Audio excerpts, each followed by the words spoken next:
afternoon. Welcome to the Regional History Museum. My name is Doug Sturtevant, President of the Regional History Museum. Before I introduce our speakers, I'd like to thank our sponsors for today's program: Shaw Communications, Historical Society of Battle Creek, Elizabeth Newmeyer, and the Regional History Museum. Now to introduce our speakers, Bobbie Mathis and Andrew Noland. Thank you for coming, and thank you for attending. This is a topic that's very near and dear to Andrew and I. We've been doing preservation I've been doing it since 2017, and then Andrew came to one of my workshops, and you've been doing it since... It was before the workshop, during COVID, so 2020. They canceled the workshop that I was supposed to go to, and then I got a hold. She's the only person that I could find in the state of Michigan doing it. I said, "Can you show me how to do what you do?" And took me under her wing. Yes. So, just to get started, I'm the president of the Union City Society for Historic Preservation in Union City, Michigan, and I work a lot with Riverside Cemetery in Union City. If you notice, I put a ghost in there for Halloween. Did you see that? Can you see the figure up there? Yep. I don't know what happened to his legs, but he was a volunteer from our high school who came to work, and he was helping to paint the sign on Riverside, and we caught him in the picture. Now he looks kind of ghostly, so spooky. I didn't catch him until just now. So, yeah, can you see him? He's right there. He's up there with the maroon the maroon shirt and the sweatshirt. So why I got interested in cemetery conservation, I started digging up articles about Union City, Michigan, and doing research on ancestry for my own genealogy. And it got me kind of into old newspapers, which made me interested in the history of Union City. So I joined Union City Society for Historic Preservation and got to see some of the stories of the people that were buried here. And then I got involved with just researching people to start off with and their stories, and then that led me into, I would run in the cemetery, and I noticed in 2017 we had vandalism. So we had about 20 headstones that were desecrated or moved or broken. And so I got into, what can I do about this? Can I fix these?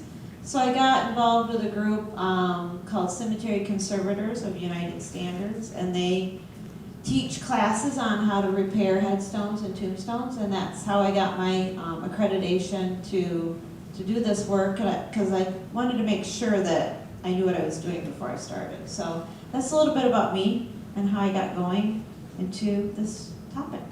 Okay, so I thought today we would talk about a little bit about the history of cemeteries and how they got started, and that there is a movement currently. I don't know if you noticed, but maybe you noticed more and more people are getting interested in fixing cemeteries. Maybe you know someone who wants to fix headstones. And so there's definitely a need and an interest in this topic. So we're working in kind of a new field. I think Jonathan Appel started the topic right here in the United States. And he works out of New England, and he does a lot of work in Connecticut and Massachusetts, and so he would teach workshops which then kind of trickled down to the Midwest and then all over the place. What's the difference between preservation and restoration? And symbology of headstones, funding, first of all, how do you get into this? How do you fix headstones? How do you even get funding for this? And then how we do that with our workshops. We do cemetery tours, and then some of our techniques we've used to fix headstones. And some of them are a little more advanced, and then goals, and then questions. We'll open up for questions if you have questions afterwards. So why do cemetery symbols matter? If you've ever been in a cemetery, they are speaking to you. Cemeteries are not for the dead, they're for the living. So when you're walking around, you kind of learn a lot about a society's culture and their beliefs and the type of people. Like in Union City, a lot of people came from the New York area and New England area.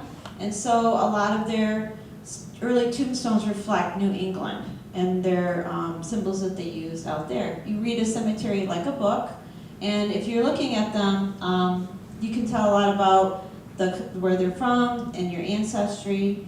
And if you don't read a tombstone, you're missing a huge part of what your town's beliefs are and what they were all about. So the idea of symbolism on headstones really is a new topic. It hasn't been around forever.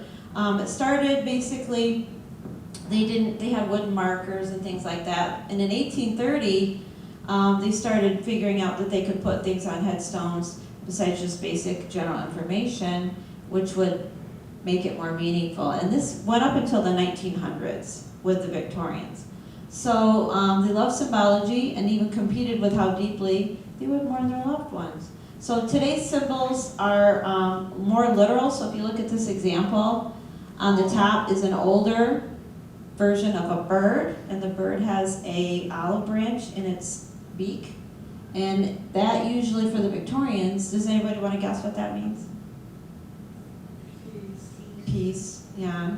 And then the soul is ascending or descending, and then the olive branch that was sent out to kind of have that peaceful. So it was very symbolic when you had a bird on your headstone back in the day, but now when you see headstones today, if you see a bird, it pretty much means you like birds.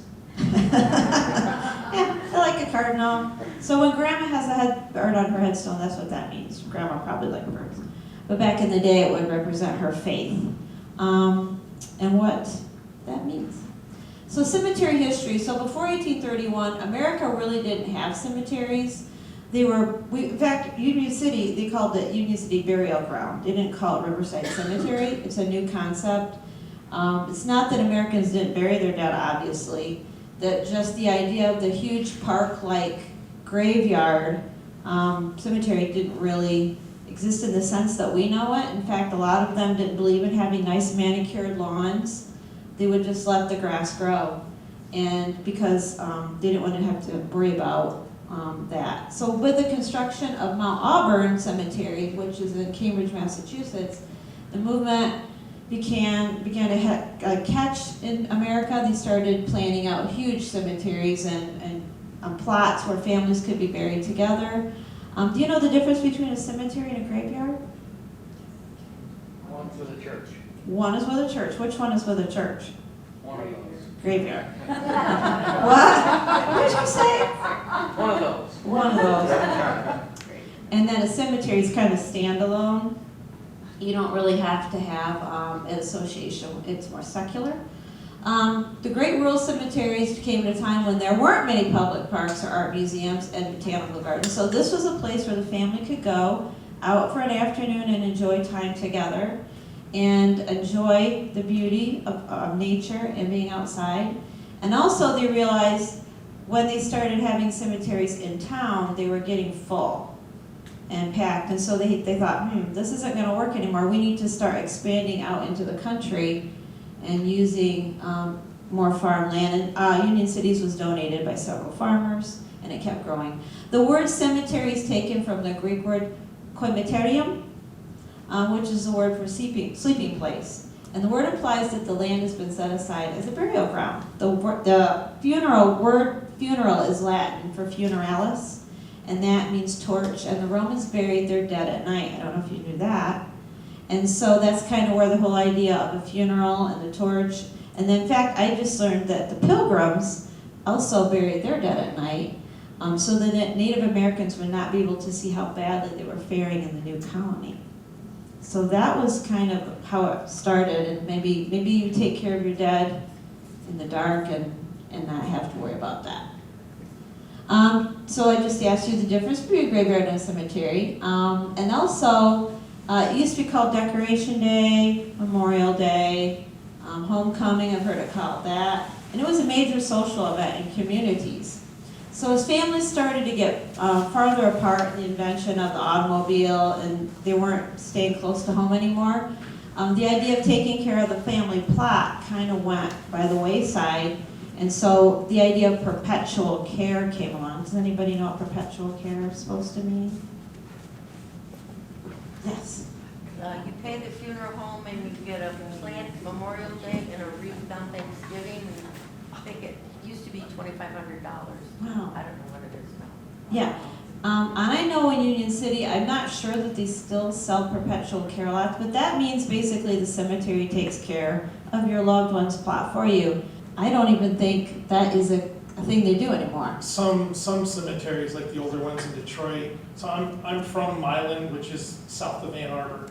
So I also set new headstones, and so I'm in the cemeteries in Detroit, in the metro area a lot. So the perpetual care is usually for the grounds. They will cut the grass, they'll weed whip, but the stone itself is private property, and that's up to the family to take care of. And so a lot of the stones have fallen into disrepair because the family has moved away or they've passed on. And the stone is not the responsibility of the cemetery unless something happens with the foundation and starts to tilt and it becomes a danger. Then technically with perpetual care, they need to level that. But most cemeteries are short-staffed and they don't have the manpower to do it. So that's where volunteers come in, is to get permission. We'll talk about how you get started in this, but you should definitely get permission before you traipse into a cemetery and start like fixing headstones and gluing them back together, just to make sure that you do have correct permission to do that. So we're gonna go through just real quickly. So stones go through several transitions and changes, and what I noticed a common theme was the attitude towards death that the community had. So it started out here, number one. If you look in New England, a lot of these are slate, they might be sandstone, limestone, and they were very plain. And they would give you just the basic information that you would need. Sometimes they would even be wood and they wouldn't last that long. So from 1640 to 1710, it was known as the plain style. Nothing fancy schmancy. They were in the belief that they weren't pretentious. It was just something to mark the spot. Later, in the 1670s and 1770s, we have what's called the awe period, and that you'll see a lot of the death's head used in cemeteries, and death was something more to be feared. And you should take advantage of memento mori, take advantage of your life, because you don't live long, and that was a reminder when you went into the cemetery that you shall too be as they once were. Right? They had all sorts of cool rhyming things on those headstones.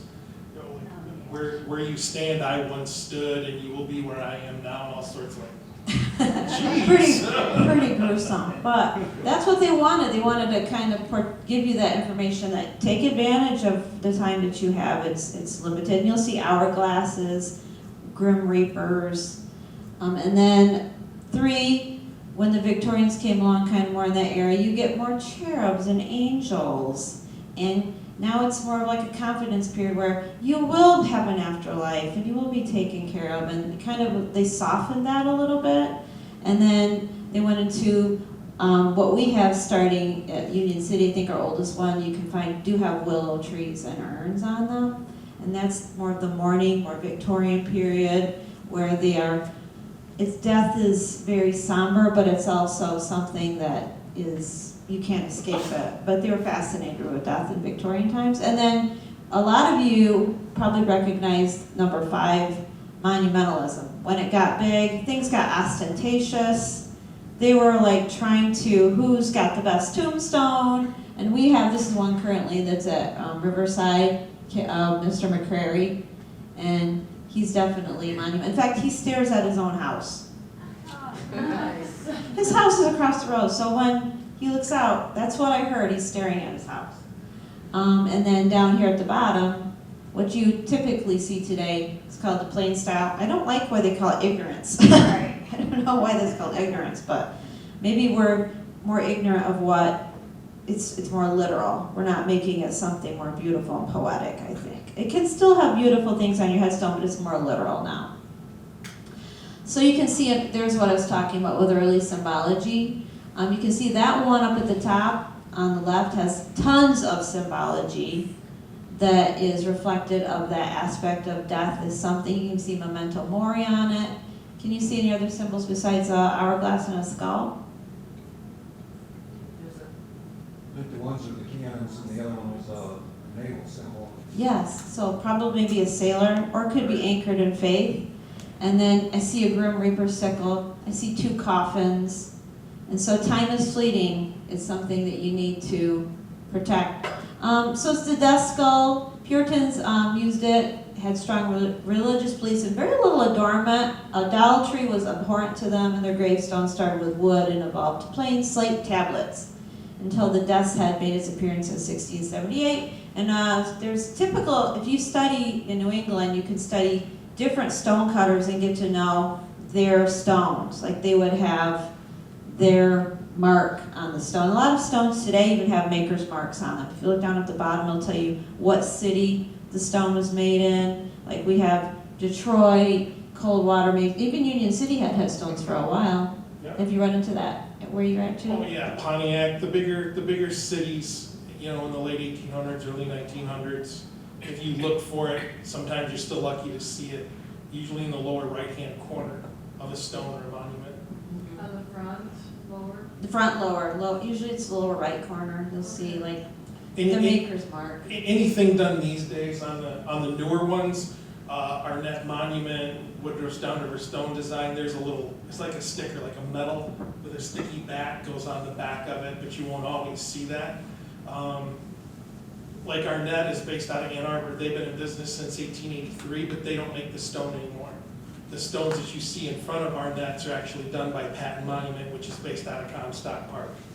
But it's a dying industry. There's very few stonemasons anymore. My friend that owns Downriver Stone is a 4th generation stonemason. Most of what you see on the new stones are sandblasted. And even those, I've seen very poor jobs done of that now. It's still a skill set. But when the sandblaster puts it in, most people don't know how to do any fixes by hand. But the maker's mark, all that stuff used to be done by hand, chisel and hammer. But that is for the most part gone. Yes. So he's credited with kind of starting really artistic changes, and a lot of people started copying his style. And since many people were illiterate, it was the belief that the symbols would do the talking because people couldn't read. But I read that actually a lot of people were literate back in the day, and they did communicate easily with one another. But it is another just kind of sign that you could come in and learn a little bit more about the person. Yeah, so that's just early symbolism. These are more just common ones. I'm not going to read through all of them, but everything you can think of, if it's got a picture, it's got a meaning usually. And so if you want to take a picture of that, you can. Thank you. Yeah. But I'm going to go through some common ones that I've run across, and there's 2 books. So if you go on Amazon and look for, put in headstone symbology, we got these right off of Amazon. And if you want to come look at them after we're all done, before you leave, we're welcome to show you the titles and you can look it up. They're really, really You see interesting this one. books. Tui Snyder, I'm going to do a book club plug for her, just because she has awesome. Anybody familiar with her? Okay, she has written a lot of books about cemetery symbolism, and she's out of Texas, and she does she's just studied for years and years and years of symbology. So if you think about it, pretty much everything could have a meaning. So here's some common symbols that I've run across, and maybe you have too when you've been out in a cemetery. So I kind of started to group them by what they meant. So these are usually symbols that a life was cut short. So if you see a column, a broken column, that means that usually they were cut down in their prime. Although I did look that guy up, and he died when he was 61. Which, Crime, what are you talking about? I'm getting closer to that age, so I agree. It's not that old. But when I think cut down in my prime, I was thinking like 20, 30, right? And so you can see how his column is broken, but it also could mean that he's the head of the family. And so that was a big loss to the family. Here you can see there's a child with a lamb, and when you see a lamb, that's pretty typical of that you're dealing with an infant or a young child. And that came from the Good Shepherd. And also represents the innocence of children, and likely why you see those 2 together. Up here, you see that there's a broken bud. And that usually means an early death, like a child's death or a teenager's death, or somebody who's in their very young 20s. They didn't get a chance to bloom and didn't make it to a very long life. And down here, you also sometimes see tree stumps. So you see kind of the trees out there in the cemetery. Those are sometimes associated with woodmen of the world, not necessarily all the time, but this one was a little more unusual because I always see the big tall tree stump ones, but then or the tree trunks, but I haven't run across many stumps like this one. Bobbie, Yeah. Oliver and, is that old Waterfront, are they the same? thing? Yes, the same family. Oh, same. So his children, those were his child, that was his child, and then Winifred. Was his child as well? No, that was a different family. But I did like the combination of seeing, usually you see babies resting sometimes on the top of headstones. This is one very rare to see a child and a lamb together at the same time. And the types of stones you're looking at right now, I think these are all marble. These are all white marble. That one down there, the tree stump, might be limestone. Does the marble last longer than the? Sandstone and marble were used because that was easier to carve at the time. Granite, I'm not a geologist, but granite is the hardest. So cemeteries these days, you can only put in granite. You cannot go out and buy and have a marble marker made, installed. The cemetery will not allow it because marble is softer than granite. The only exception to that is a military headstone. And if you, as a veteran, choose to have a veteran's headstone made out of marble, that's the only way a cemetery will let it go in that I'm aware of these days. Marble was easier to cut. When they had granite, so you'll find granite in the early 1900s because the technology with sandblasting started to come around. But granite is denser, the grains are harder to get through, moisture still moves through it, but not as easily as with marble. But you see marble at this time because it was easier to carve. When they made them new, they were polished, so they were smooth as a baby's butt. But being exposed to the elements, that's why it gets that rough feel. But that's why they used marble at that time period. It's easier to carve. The technology to carve the granite wasn't here yet. And you notice how worn they look. When they get super worn, they do what's called sugaring. And if you run your finger across the top of the headstone, you can come up with granules in your hand. And that usually means that, the stone's breaking down. And just to be really careful with that. We'll talk about that later when we get into cleaning, because if you rub on that headstone, you're going to lose more of your information. You have to be really careful. More common symbols, I just picked a few out that stood out to me nature-wise. So the grapes, that was a headstone we did a couple years ago. And she was another one that died young, and she had, her child was right next to her. In fact, if you look at below it, if you can't see the rest of the stone, but her child is on the stone with her. And so most likely she probably died in childbirth. Representing the human heart, and when you squeeze grapes, you get blood, right? So that represents the grapes and the whole communal aspect. And then here, the willow, we have Dr. Hurd's willow tree, and drooping spirits in the hearts of those lost their beloved family member. This is an exceptionally detailed willow tree. It's like one of the better ones I've seen, but they come in different shapes and sizes. Now here, the fern. This is at the bottom of one of those tree markers you may have seen in the cemetery, but if you look closely at the tree markers, they will have all sorts of symbology wrapped around them. Like this one has a fern. I've seen frogs. I've seen sickles, and usually their occupation, something to do with carpentry. So the fern grows in the shade, right? And it doesn't seek glamour or recognition, so it's a very humble. So this person was probably a very humble person. Probably did not want to have a lot of recognition, and it was a sun at the bottom. You can see our son Willard. And over here on the side, this is a whole different material right here.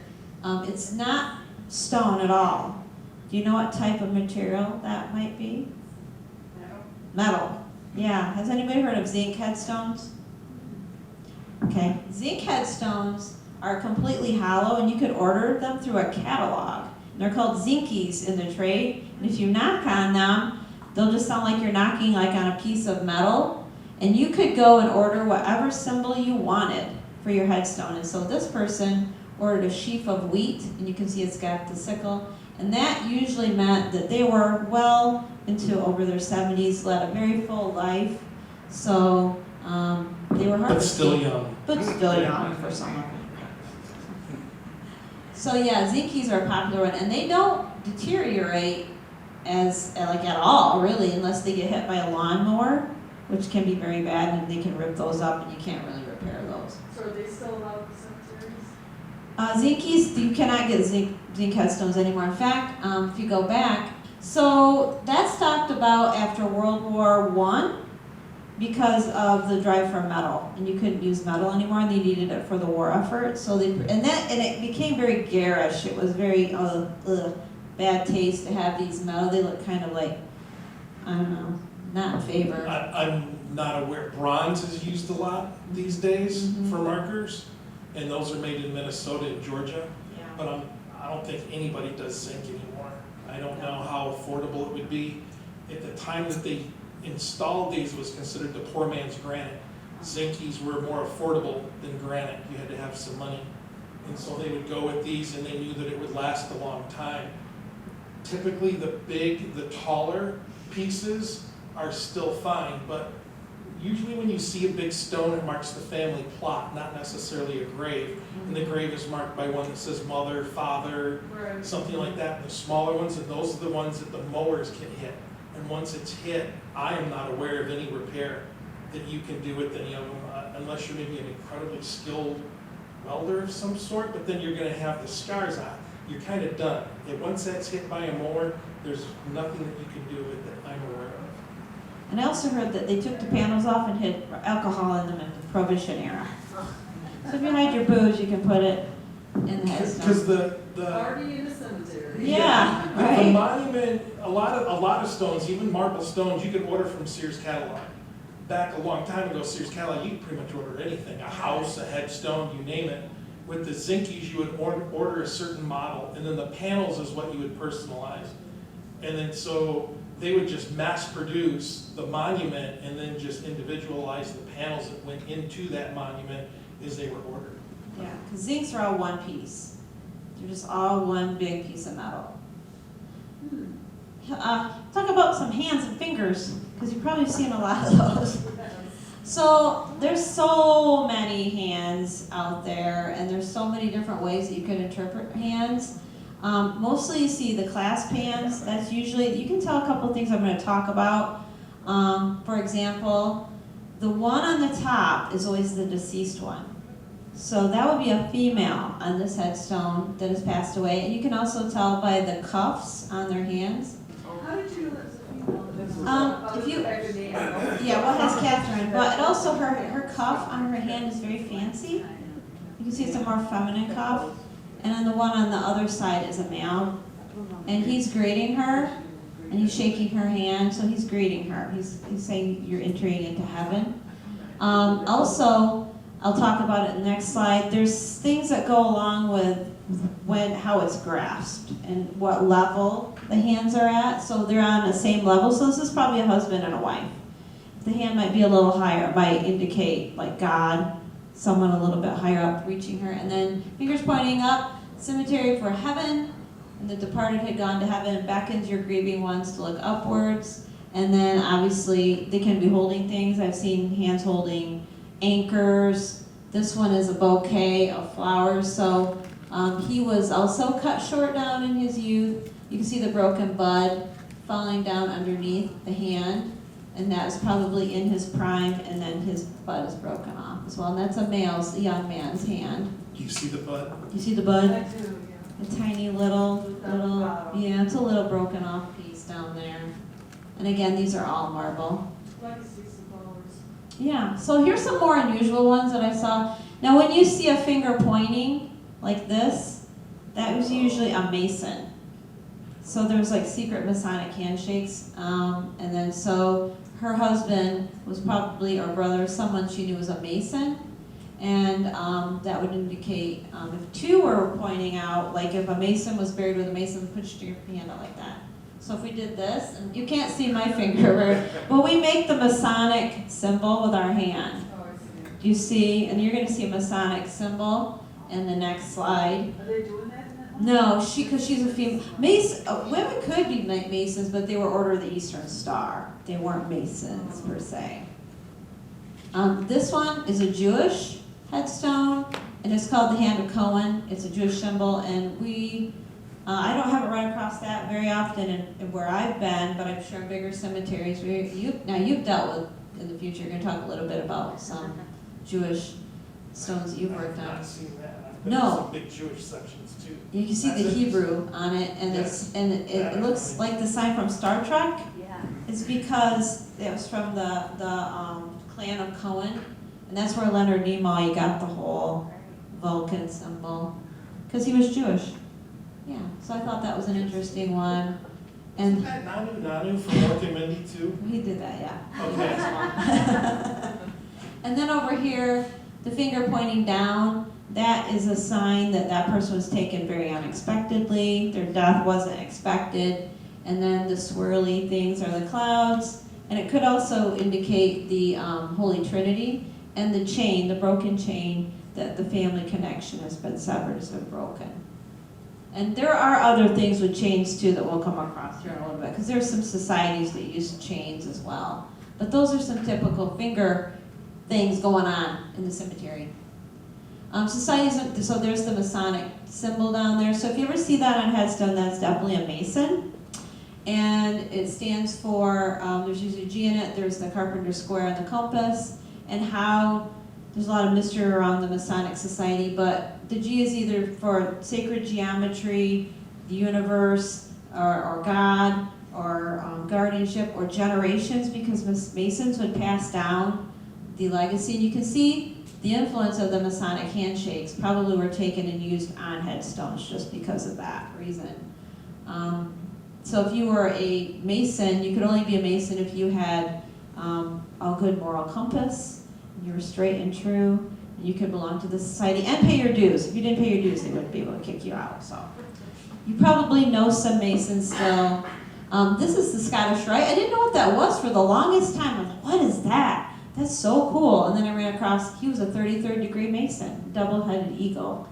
So that was kind of cool. And then over here, does anybody know the three chains? It kind of says it down there, but they're an offshoot of the Masons, the Independent Order of Oddfellows. And they were similar to Masons, but they believed in doing good deeds. They're still around. There. There's an active thing down in Temperance, down in Monroe County. Mm-hmm. I I thought- think I that thought they were Sparrow Creek gone. have a current independent order. But those were commonly linked together. So when you see that, that just means faith, love, and truth. Then you often have an F, an L, and a T on those headstones. More common symbols.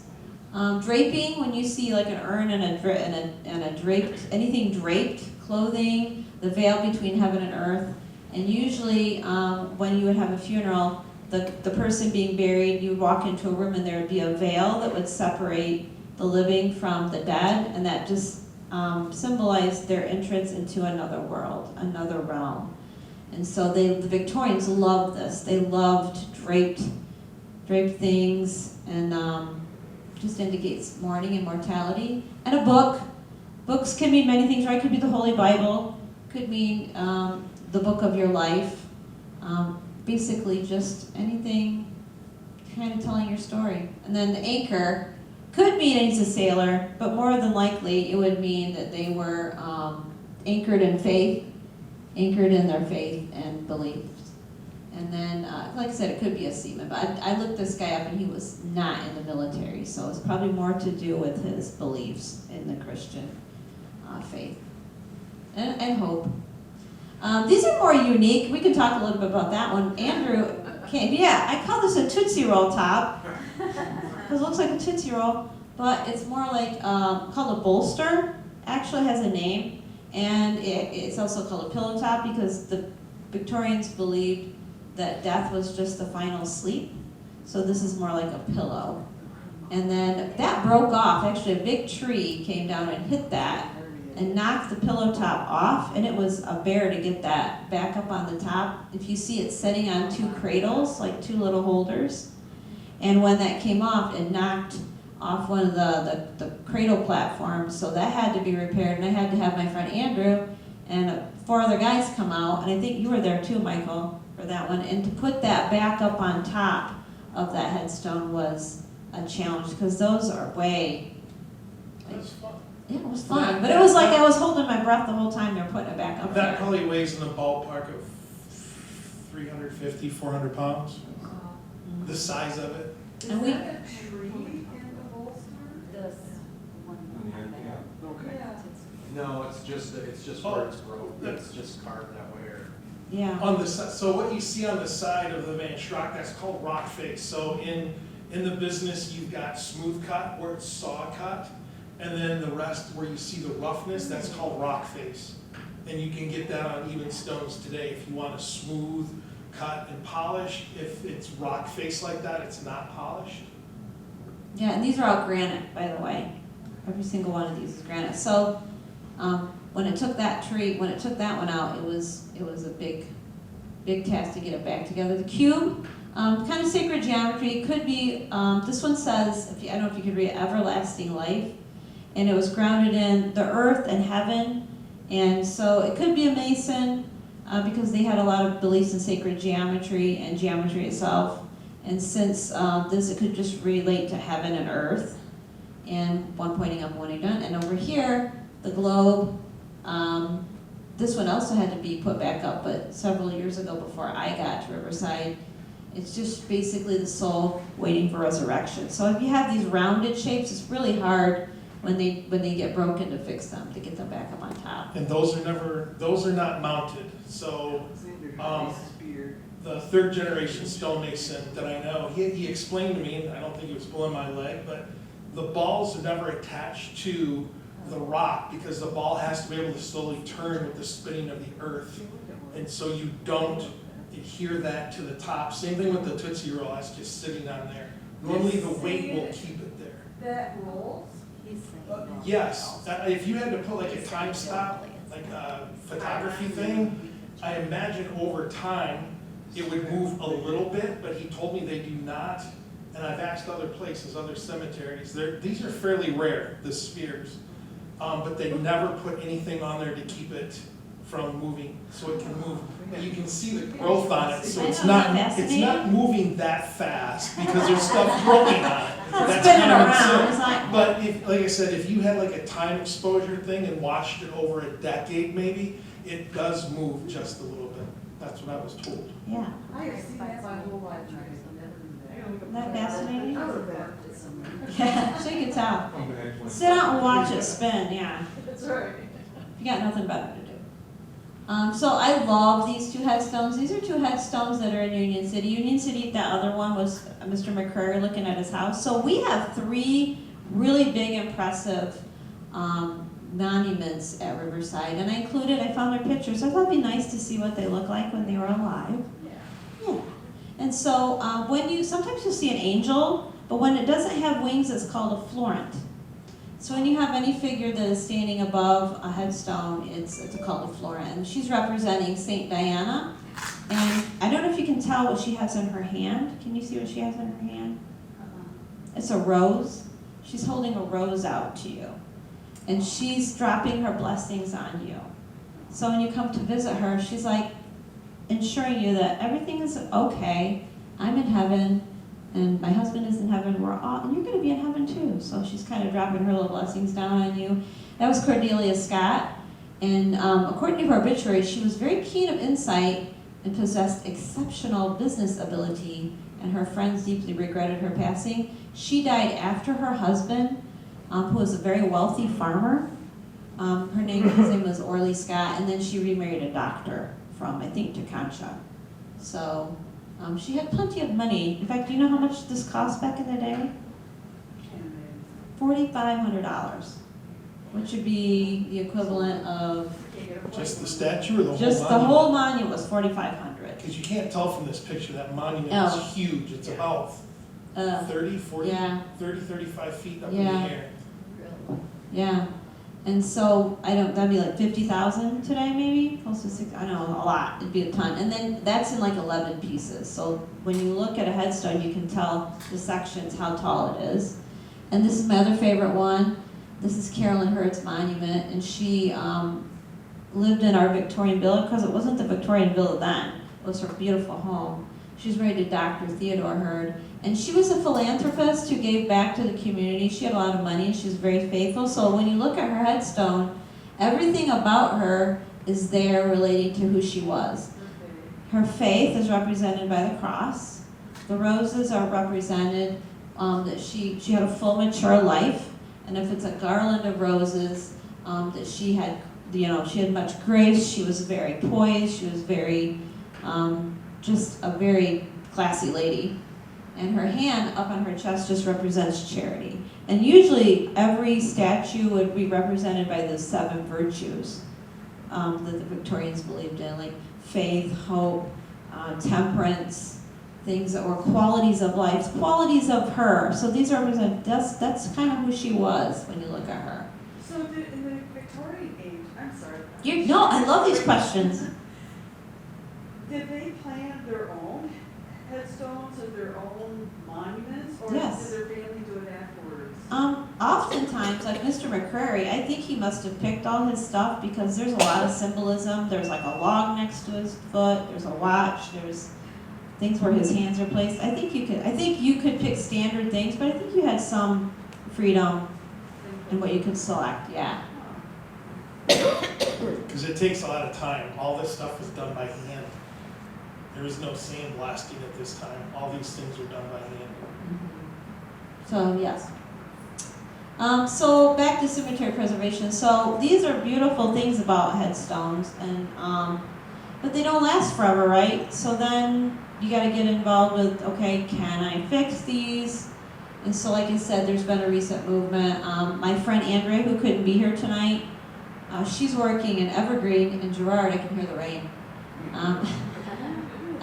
So we'll talk a little bit about what she's been doing in Evergreen, what I've been doing at Riverside, and what Andrew's been doing at certain, he's been all over. He's worked all over the place. Just to bring awareness, the goals that we're trying to do, and we also preach do no harm. So when you come up to a headstone and you want to fix one, you want to make sure you can see there's one that when it's broken back there, I don't know if you can see it, but I fixed that one recently.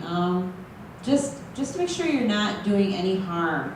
You're not going in there putting anything onto the stone that's going to be irreversible later. We'll talk about some bad fixes that we've seen in the past. Just to talk about, like, you just don't want to make the headstone any worse than when you left it. I think I've done about 2,000 headstones just between Riverside. And Andrew's probably getting pretty close. So I talk about this because you just went to a workshop where they taught you the difference between, what is the difference between restoration and conservation?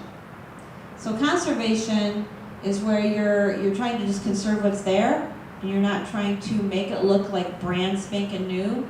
And restoration is more, you actually have to add things to the stone to make it look complete again. Would you agree? What you learned Yes, from yeah. your class? So he pulled this from a line work class he just went to, and they have been very supportive of things that we do. So we just want to make sure there's just the difference between the two, preservation-wise. I'm more of kind of both camps. I do kind of both. Sometimes I'm trying to save what's there, and other times I have to go a little bit further and add something because a lot of the stone is missing. So how much do you add? How much liberty do you take by adding something to a stone? So here's one that Andrew and I worked at, and our friend is here today that worked with us at Evergreen, David Bush. At Evergreen, there was Henrietta Van Blarkum, and you can see the whole top portion of the headstone is missing. So I went ahead, and it was a very lengthy process, but we used materials that are very similar. This is a marble headstone, and you can see we had to add composite marble and limestone, limeworks, lithomix to build it back up. And then I had to take clay. By the way, I'm an art teacher too, so this is kind of in my wheelhouse. So I sculpted what I thought was my best approximation of what these flowers would probably look like. And the roses, so what does that mean? Blessings. And she probably was mature, but she was actually quite, I think she was in her 20s or 30s, so full bloom, but still taken quite young. And the ribbon and the 2 leaves. And then here's like a what do we call it? An empty compartment where where we had to take that out and pour a mold and add the actual roses made of marble back on. So here's what it looked like when it was finished. And then sometimes you can see the maker's mark on that one down there. Let's see if I can point to it. Am I pointing where? There it is, right there. See where it says that was made in cold water? Can't read it. It says Anderson's and Son in cold water. And we had to add, this whole thing had to be added on because when we want to put this stone into a base and set it back upright, I don't want to lose any of this inscription. So I wanted to keep that, so I had to add a false portion in here to it so that I could set it inside a slotted base so that when it stood up I wouldn't lose any information. And that's kind of Andrea right there working on with a Dremel, trying to make the piece fit better and join together better so it's flush. And then we had to do a lot of aesthetic sculpting to get it back to what it looked like. And the family was very happy. She did talk to the family and one of the relatives, and they were just blown away by what can be done with that. I've never had anybody say, that's horrible, please don't do that to my family's headstone. And I would respect their wishes if they said no. And to point this out, I've been to a workshop near Philadelphia. Limeworks is a national company. They deal with historic preservation all over the country and sometimes out of the country. Nobody else that I'm aware of has done this before. And we are in a community where we talk to other conservators. Nobody else has done this. This is amazing. She's recreated the top of a stone where normally you would just have to stick it up there without the top. So I mean, what Bobbie and Andrea have done is, everybody that I've talked to is blown away and want to see pictures of this. And I mean, what an incredible resource that they have with Bobbie and Andrea working down there. This is amazing. So when you recreate something like that, and it's made by somebody else, do you have to state something on your work that you recreated it? The one thing I noticed is if there was, I don't think there's a copyright on headstones. So there's no copyright law infringement that I'm gonna steal Mr. Anderson's, doggone it, artwork per se. And I think there's a 75 statute of limitations of what you can do with something artist-wise. But no, I don't think so. I didn't credit it or anything. His book, I'm so bad at this. His tribute is right here, right? That's why I didn't want to lose that. Right. So I make sure that stays put. But no, I mean, I've never run into giving the artist credit. This guy's been dead for over 100 years probably. So there's no worries in taking his art. But that's a great question. It's a really good question. This was a very unique one at Girard. She's a relative, by the way. We started working on her, I found out she's my cousin. So I was like, oh, this is really cool. That's always kind of a nice thing. So this is Mary Chase, and she has a vaulted iron coffin cover. And so when we found it, it was completely buried underneath the ground. You couldn't even tell. I think the only thing that was sticking out was that little hole area, but it wasn't a hole, it had a lid. And you could take the lid off, and that's what it was for, was to put flowers in it. So Andrea took the initiative to talk to a landscaping guy because once we dug it out, we wanted to make sure that it didn't get run over by the lawnmower. So she had hired a landscaper to put these stones around the grave to protect it, and then put flowers in it, which was what it was supposed to be made for when it was originally put in the ground. And there are not many of these I've run across when I've done. Have you run across many of those? I've never seen one. Oh, you never seen one? Not like this. I've seen grave covers, the Right. the Oh, the grates, iron, like the. but I've never seen one of those. And what he's talking about is sometimes there's a grate over a gravestone because grave robbing back in the day, they would desecrate graves and steal the cadavers and use them for medical school, or just steal items from the loved ones. And so that kind of was a protection. But this is more of something that her family must have cared very, very, very much about her to get something so special. And you can see there's a patent on it. Patent March of 1876, 75. So it's a Victorian era coffin cover. So if you ever see one, it's very rare. Advanced fixes, this is Andrea's daughter, Mathis. She's likes to work along with us too, so it's nice to see little kids kind of getting involved, and we make sure that she's doing something that's pretty easy. It's just a little bit of infill, so you can see that crack right there. She's putting infill back in, and she's very artistic. So it's very kind of cool to see her out there working alongside Mom. And that's what it looked like beforehand. You can see the symbolism of the book stacked out. So she's probably a very well-read woman, very learned woman. And she was, I think, almost 90. I think she was in her 90s when she passed away. And then over here, these are the two oldest stones in Girard Cemetery. So she went ahead, and they never had a recognition plaque over there. So she had a plaque made just indicating that these two individuals, the Corbis family, are the oldest buried in Girard. So they're pioneer headstones. Okay, this is where our friend David is going to come in. So, and David, feel free to speak up anytime that you want on this too. Okay. If you feel comfortable. But this is Versal Porter. This is your fourth great grandfather. And we kind of ran across David on Find a Grave. He had found this top portion. That was the only thing you could see of Versal's headstone. And so Andrew and I were like, let's start working on it. There's a guy on Find a Grave who's related. I wonder if we should get a hold of him. So we did. We got a hold of David, and he came out, and he actually helped us with his whole family's plot. And you can see in this, it's broken into 4 pieces. We had to actually use the bottom half of another headstone that we didn't need. It was way too long. And so we cut part of the bottom off and added it to this one so that we wouldn't have to lose the inscription, because the inscription on the headstone is super cool. It basically tells the story that this guy's one of the Green Mountain Boys from Vermont, and he was part of the Revolutionary War. He's a Revolutionary War War of 1812. War of 1812 soldier fighting with the Green Mountain Boys. And then there's a story that goes along with this headstone. Did you want to tell the story? I could. Yeah, why don't you tell the story? Well, we found through his daughter's obituary, she passed away in 1900.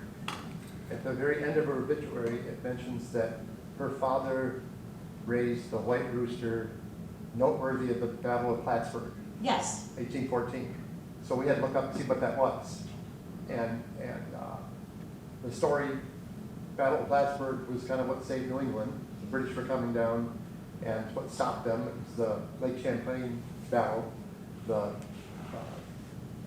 As they were doing the battle, the flagship of the Americans, the Saratoga, was struck by a cannonball, kind of loosely got onto the deck of the ship, broke Rooster's cage open, and Rooster got out and started crowing at the British. And that inspired the crew. And the Americans won the battle. Yeah, there's a whole, yeah. Another part of that, though, that you might not have heard yet, the Saratoga, there were 4 more Saratogas after that. And every one of them, Rooster's the mascot. Oh.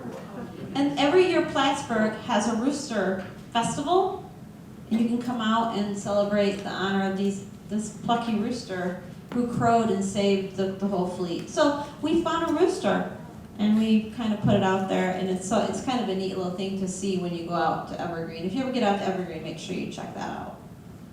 Bobbie, another Yeah. piece, that bottom part that you put on Versal, Yeah, that's from his wife's Yes. lower part. yeah, we talked about From she the kind of white. like lend a hand to help him out, right? So she paid him back a little bit. Okay, I got you. So that was nice that we could do that and keep the stones kind of intact that way. So this is David, and this is his wife Mary. So you see, she had a lot of headstone to spare. We could have left some more on there, but she would have been even taller.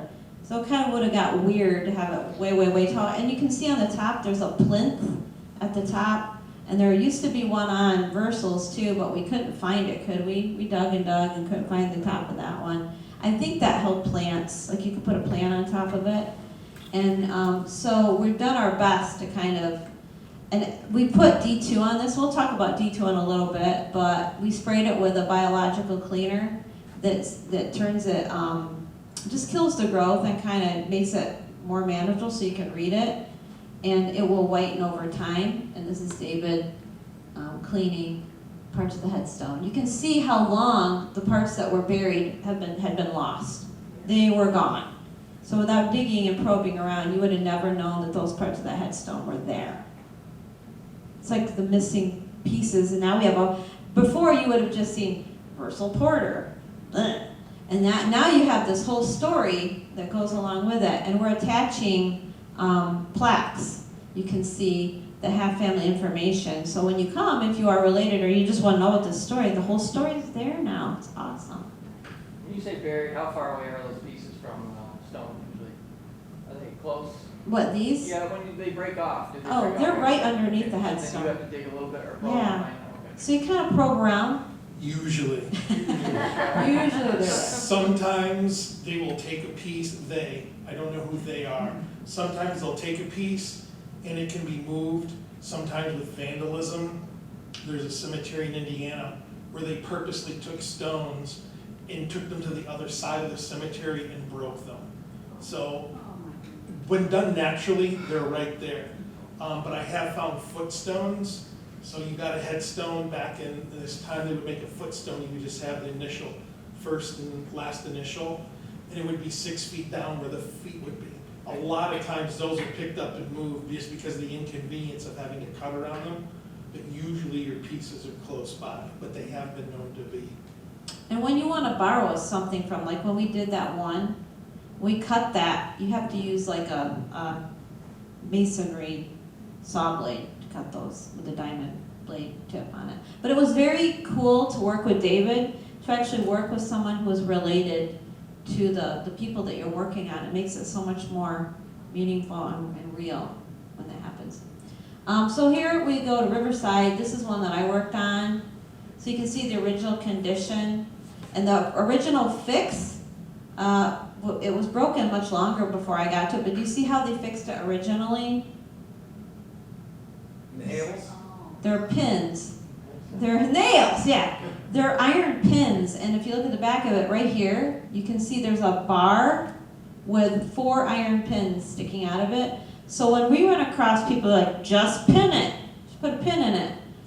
That, if it's in the current day, I'm kind of not a proponent of pinning things just because, especially older stones like this, you don't know what the condition of the stone is. You could start drilling into a stone and it has a fracture that you can't see, and it'll just make the fracture even worse. So I'm not a big fan of pinning headstones. And so also when a stone freezes and thaws and freezes and thaws, it expands and contracts, which causes the metal to do that, and then it busts open the stone and just breaks it right off. So I had to I got permission to take the stone home with me, which you normally want to do it on site, but I wanted to work on it a little bit more intensively. So I got the township's permission and the family's permission. I did get a hold of a family member, and they were like, yeah, cool, go ahead, do it. So I went in, and you notice how many pieces it's broken into, and over here is the end result when I put it back together. So it's, yeah. Now, back when they did this with the pinning, they didn't have, a lot of the techniques that we use are new. They've only been done for the last maybe 10, 15 years.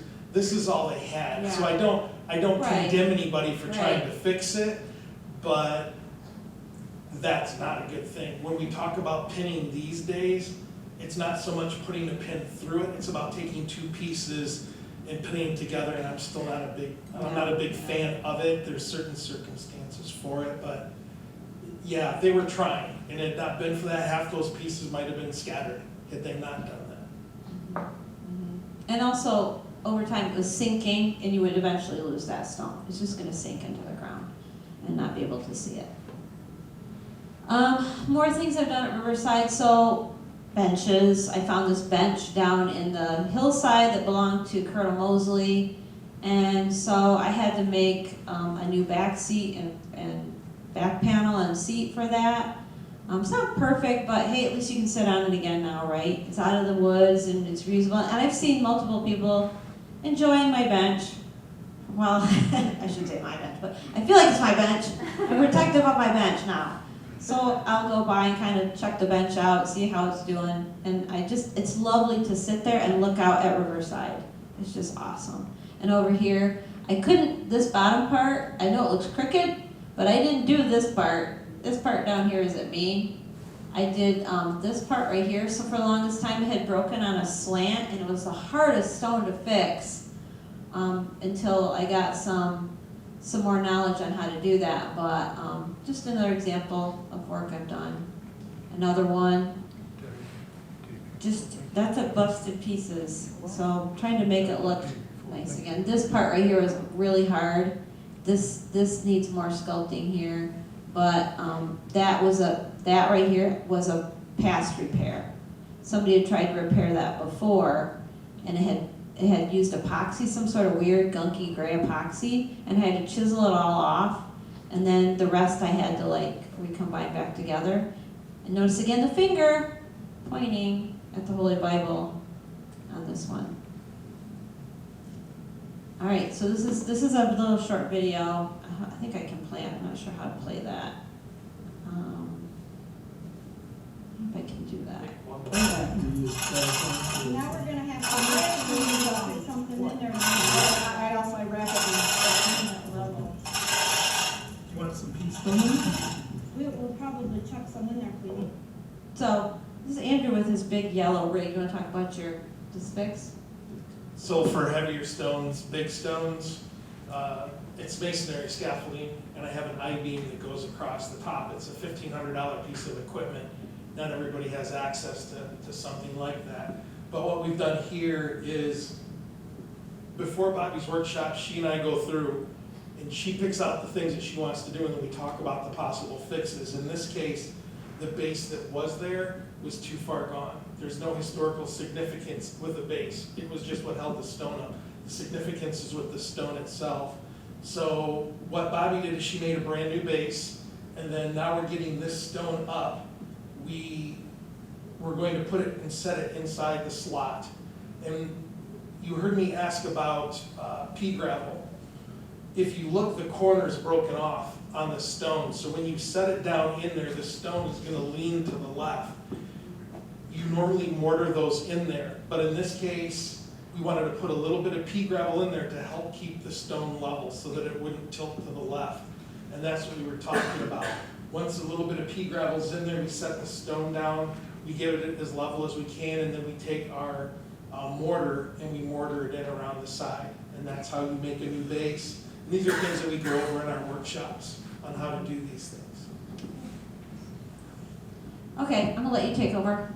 Ooh, okay, This this is Oakwood Cemetery in Wyandotte. It's a cemetery that the city doesn't really want, and they would just as soon have a parking lot there. I'm on the board of this historical cemetery in Wyandotte. It's right near the river. We have a huge flooding issue, and they have dumped dirt on top of it. Well, I'm 6'2", and you can see the ground is almost up. It's past my knee. That's how low it was in the ground. And so I took the top off, set it off to the side. You can see it on the right over here. And I had to dig all the way around that to get the straps on it to lift it up. And that hole is still there. I can't just put it back there unless I put in rock and give it a good foundation. So I take it and I put it on the higher ground, which is what you see over on the left. I dig up the dirt, I put in some crushed rock so it stays stable, and get it up out of the ground and put it off to the side. I do not know where the urn is for the top. I know you get a new one. Yes. But that's what we did here. This cemetery is in fairly rough shape. Bobbie and I have done a workshop here at this cemetery. Yeah, that's what we did here. That's swampy that was area. hard. It's swampy area. So Wyandotte Chemical Company, when they first started making plate glass in the United States, it started in Wyandotte. The guy's name that started was Ford, was his last name. Where that flag is surrounded by what is now BASF. It's a German company. When they built up the area, they closed off all the natural drainage for the cemetery. And so now when it rains, it floods, and It causes so many issues. Headstones have been moved. Headstones are put where we know the bodies are not at. If I were to look this way from that picture, the Wyandotte Police Station is there, North Line Road is there. We know that there were bodies underneath the road. Across the street where there's a brand new building, it used to be if you worked for Wyandotte Chemical Company, you got free burial in their cemetery. When Wyandotte Chemical Company ceased to exist and the new company took over, they told people you have 48 hours to come get your people out of this cemetery and find some other place to put them. And so there are stories of women with their aprons on, digging up their loved ones, putting the bones into their apron and running across the street over to Oakwood to rebury them. So there's bodies that are buried a foot, foot and a half deep, because it's hard to dig a 6-foot hole with just your hands or a brick, and people would mark the grave with a brick. The history of our country all over, the disregard of cemeteries, the disregard for the people that have passed before us, still goes on today. Cemeteries that are bulldozed over. It happened significantly to African American cemeteries, but it also happened to white cemeteries. If it's in the way, we're going to move it for progress. And that's what happens a lot with this cemetery, with our drainage issues. But that's why that one is so deep. They've put so much stuff, so much dirt, so many things in there that that was a fun one. That was hard to dig that up and get it up and move it off to the side. This is Mount Hope Cemetery in Lansing. This is a really cool story. So this is Mr. Peter Weller, and he's one of the founding fathers of the city of Lansing. This is called the Fudge Headstone. Anybody hear the story? It was on Bob and Tom. National radio was on David. It was picked up internationally, this story. So we talked about cemeteries and graveyards. In Lansing, most big cemeteries, as they started to expand, that land became very valuable. So they would take the graveyard, they would disinter people and move them to the new park-like setting. That's what happened to Peter Weller, who died in 1849. In 1878, they got rid of the cemetery. They disinterred everybody and moved them over to Mount Hope. And what happened is this headstone disappeared in 1878. Fast forward to 2020, and in Okemos, there was an elderly lady who had dementia. They put her in a nursing home. And the family kept what they wanted out of the house and called an auctioneer house and said, we need you to auction off whatever's left in the house, including the house. And when they do that, they have to do an inventory. When he came to the kitchen, he found a headstone in the kitchen. And he's like, what is this? And they're like, oh, we make fudge on the back of it every Christmas. We make fudge on it, because when we're from Michigan, what do? How do you make fudge? You cool it on the back of a marble table. If you look at the front of his, it looks like there's like some trim. I'm guessing they put some felt on the outside of the stone. They would put it face down on the table, and they would make their fudge on the back of Peter Weller's headstone. How in the world did they get the headstone? Nobody knows. So the only one who could possibly tell the story has dementia and is living in a nursing home in Okemos.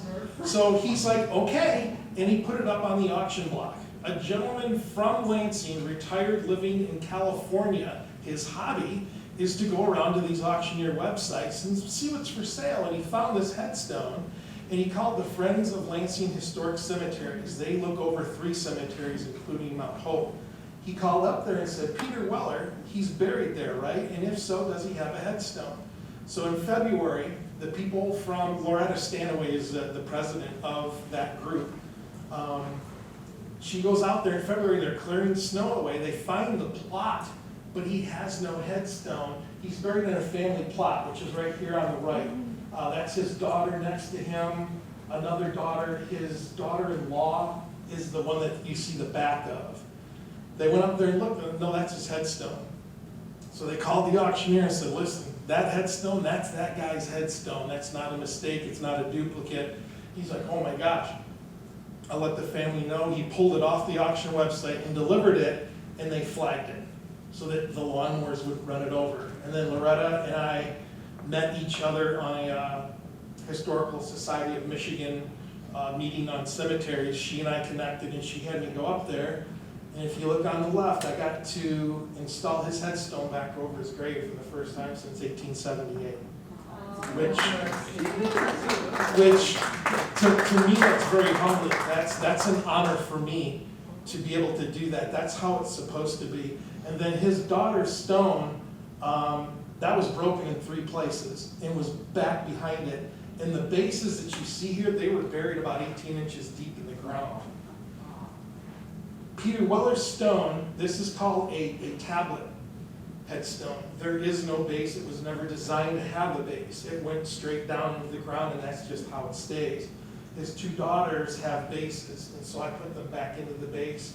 I had to fix some of them. When marble stays underground for a long period of time, and you get it wet, it almost turns to sand because the marble has absorbed all the moisture that's in the ground.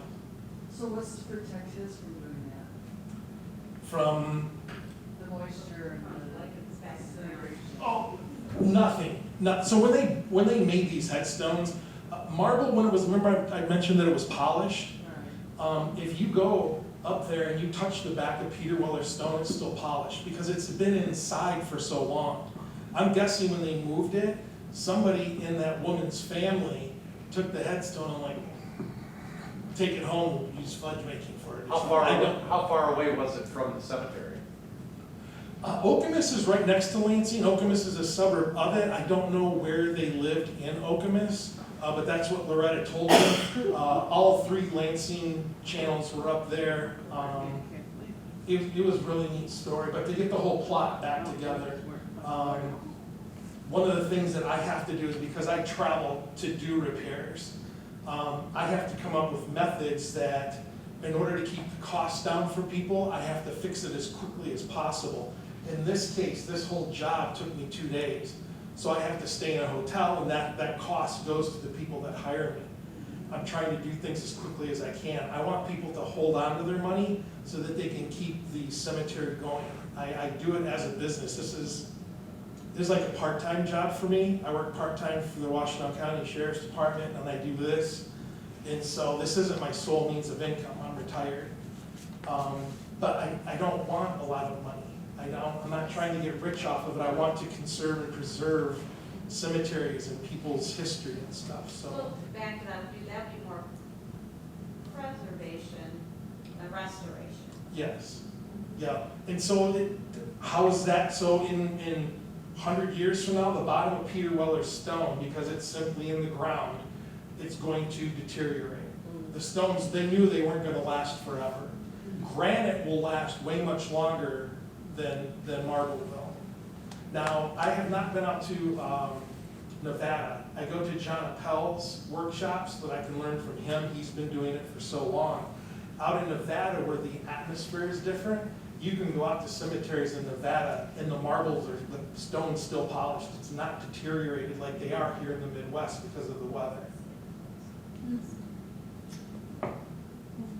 This is the daughter's stone, and it was in 2 pieces. So I want to get into repairs now. We can All right. So in this case, we use a special epoxy. If one were to pin something, this would be an example of something to pin. I do not like to pin. I do not like to drill into old stone. So I just use an epoxy, and then I clamp it, and I let it sit for a couple hours while I work on other things. And then we set it back up. And if you look here, you can see on the bottom I've used the infill, which is a different material. Most of this material that we use is from Limeworks, where I went and took the class earlier this year. The top crack has not been filled in yet, but the epoxy has set. That's how the stone is sitting there, is because the epoxy is holding it. But you can't leave it like that, because if moisture gets in there from water, from snow or whatever, the freeze-thaw cycle will break it. It's not going to necessarily re-break it where the epoxy's at, but if there's another weak spot in that stone, and there usually is, where there's one crack, there's usually smaller ones next to it.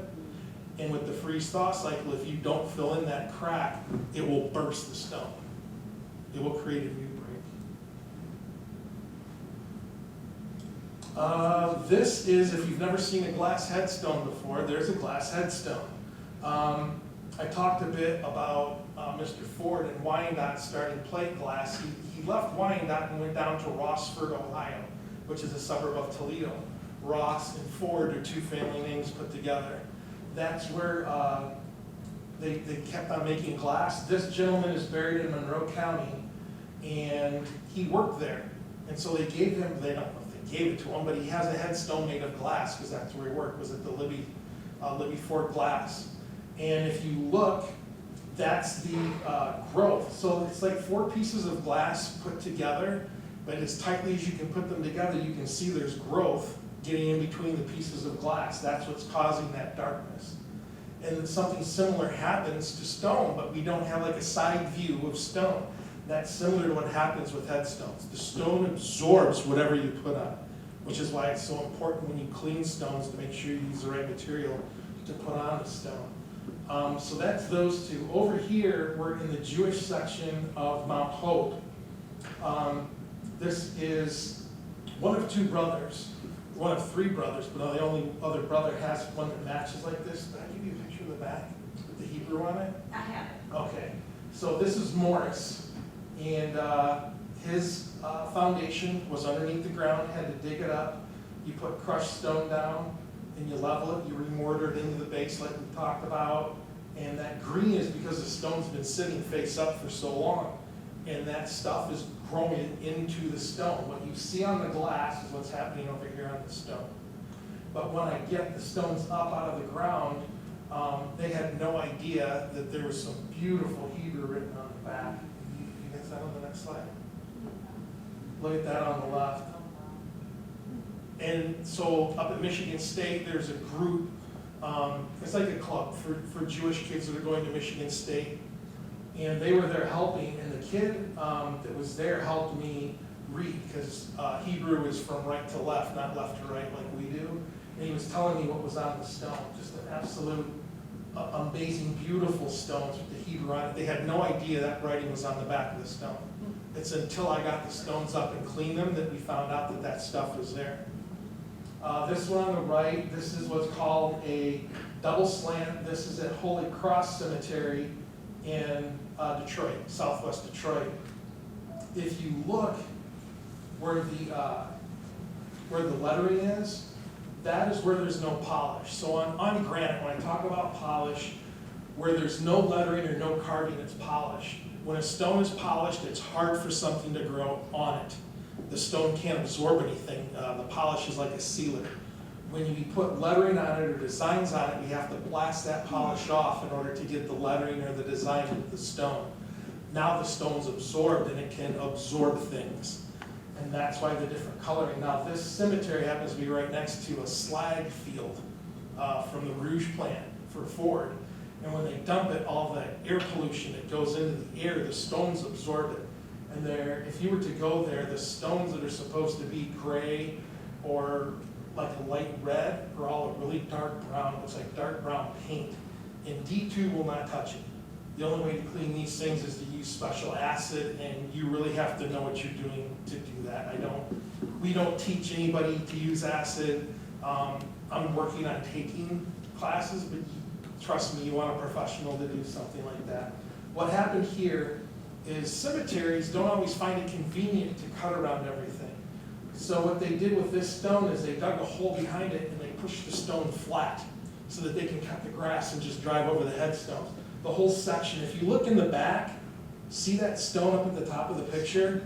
That's a double slam, but it's pushed into the ground. What's supposed to be facing up at an angle is now facing straight up. And they went around, so the customer that hired me for this said, well, I said, if you want me to lift it up and leave it flat, I'll do that. It's your stone, it's your family. He's like, no, I'd like to set it back up right.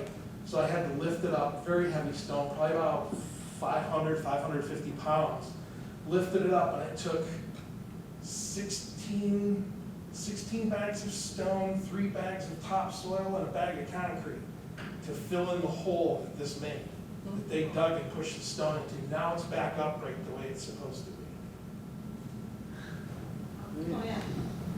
So if you're interested in getting started something like this, so we do hold workshops to teach this stuff, and we're talking about, like, if you are interested in working on a headstone or getting involved, getting like your community to start one, just get permission from the entities that own the cemetery cemetery, sometimes it might be a church, it might be the township, and then how to secure funding, we'll talk about that. Like, I didn't have any money to do this, right? This is not something the township's gonna give you money for, at least not our township. Yeah, so I had to think, how am I going to like get enough funding to keep the perpetual care going for this?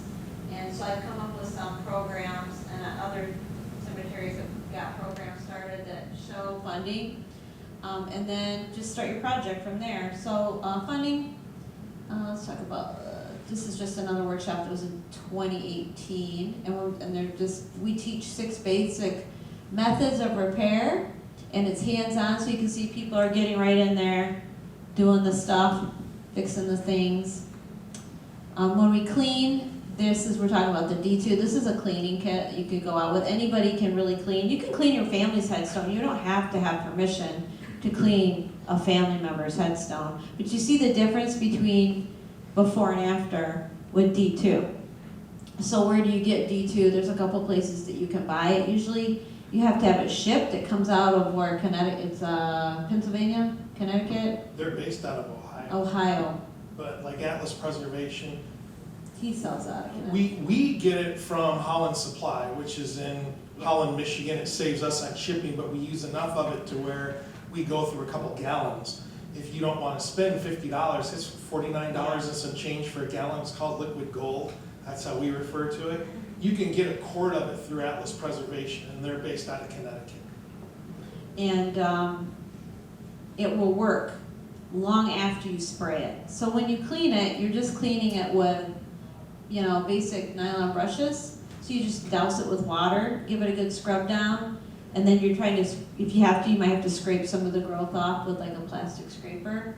Nothing wire, nothing metal on a headstone.